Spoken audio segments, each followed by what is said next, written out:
Good morning, students. Students, we have learned about the business environment concept and features importance. After that, we have started a concept already, demonetization. Now start from the demonetization. Demonetization मैंने आपको बताया है already कि concept है क्या.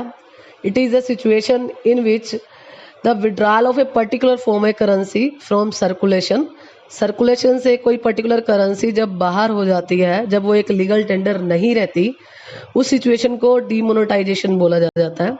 And the series of currency will not be acceptable as a valid currency after that. जिस भी currency को गवर्नमेंट डिक्लेयर कर देती है कि वो अब लीगल टेंडर नहीं है, वो करेंसी अब as a currency notes accept नहीं की जाती. As you know, recently November 8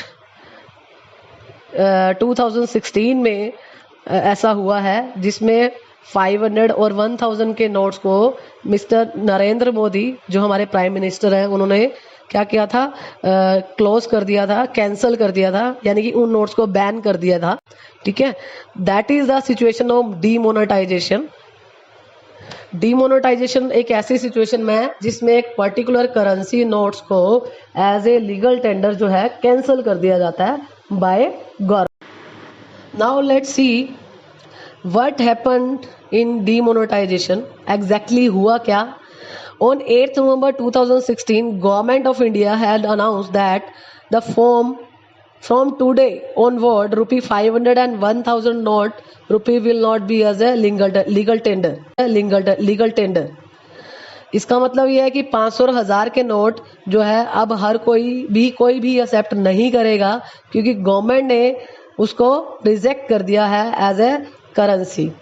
सिर्फ कौन एक्सेप्ट करेगा in that situation? Only government. और गवर्नमेंट ने जो ये डिक्लेरेशन किया, उसके बाद ये मैसेज भी दिया कि पब्लिक इन नोट्स को 30 दिसंबर तक डिपॉजिट कर सकती है बैंक में और अपने नोट्स चेंज करा सकती है बैंक से और पोस्ट ऑफिस से. तो that was the situation when demonetization happen. After that demonetization की अगर हम ये देखें, हिस्ट्री क्या है, बैकग्राउंड क्या है, ऐसा नहीं है कि ये डीमोनेटाइजेशन सिचुएशन जो आया था 2016 में वो फर्स्ट टाइम था. उससे पहले भी गवर्नमेंट ऑफ इंडिया ऐसे डिसीजन ले चुकी है. Earlier it was done in 1946 with the complete ban of rupee 1000 notes and rupee 10,000 notes to deal with uncounted money, that is black money. यानी कि ब्लैक मनी को कम करने के लिए ऐसा किया गया. After that second time government ने किया 1978 में, जिसमें मोरारी देसाई जी जब ने डिसीजन लिया था ये, उसमें 1000, 5000 और 10,000 नोट्स जो हैं वो सर्कुलेशन से बिल्कुल बंद कर दिए थे, डिमोनेटाइज कर दिए थे. So that is the third situation in Indian history जो 2016 में हुआ है. 2 टाइम पहले ऑलरेडी ये हो चुका है. That was the situation. And after that we will study what is the major aim of demonetization. Main purpose क्या है इसका करने का, क्यों. The major aim of demonetization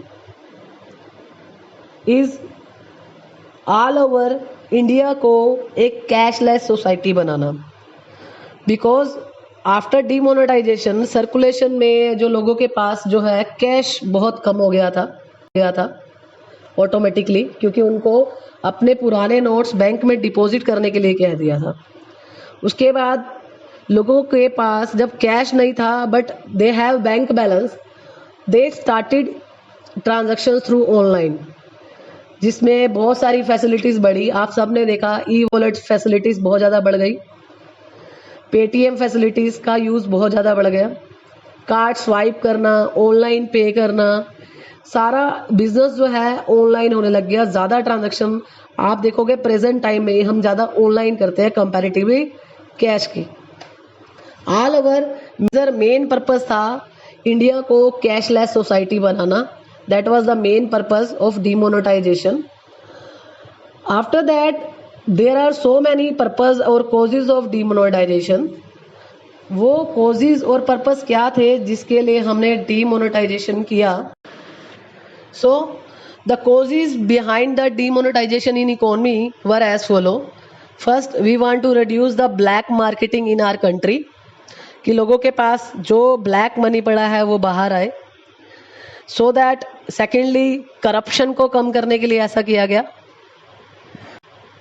इसके अलावा एक पर्पस था कि इंडिया में बहुत ज़्यादा फेक करेंसी आ गई थी, उसको सर्कुलेशन से ख़त्म करने के लिए, कैंसिल करने के लिए भी ऐसा किया गया. इसके अलावा ब्लैक मनी का अकुमुलेशन करने के लिए भी डीमोनेटाइजेशन किया गया. इसके अलावा जो लोग टैक्स की चोरी करते हैं उसको ख़त्म करने के लिए भी जो है डीमोनेटाइजेशन किया गया. That is the main reason कि लोग क्या करते थे, अपनी इनकम हाइड करते थे. डीमोनेटाइजेशन की वजह से लोगों को वो सारा इनकम मनी जो उनके पास रहता था बैंक में डिपॉजिट कराना पड़ा, यानी कि अपनी इनकम को शो करना पड़ा. तो इसकी वजह से उनकी जो टैक्स इवेजन की प्रॉब्लम थी वो ख़त्म हो गई. तो there are so many reasons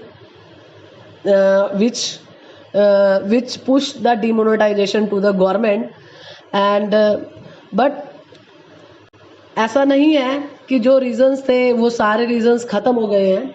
उसके बावजूद भी अभी भी कुछ ना कुछ प्रॉब्लम्स हैं जो हम फेस कर रहे हैं. So after that we will the impact of demonetization. अगर डीमोनेटाइजेशन हुआ तो उसका क्या इम्पैक्ट रहा, पॉजिटिव या नेगेटिव.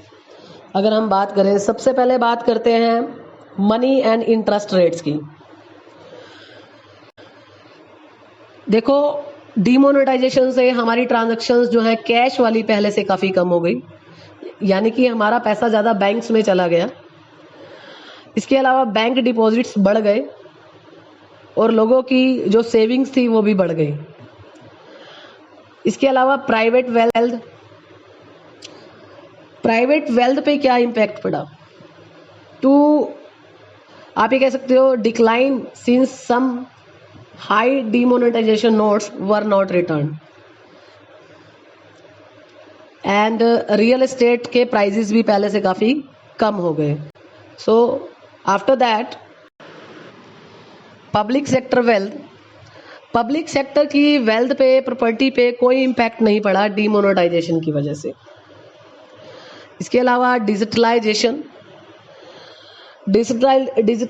पहले से बढ़ गया, क्योंकि हम बहुत सी ऐसी चीज़ें यूज़ करने लगे जो पहले हम नहीं करते थे. Google Pay, RuPay, there are so many apps through which we are paying or payments for daily routine life.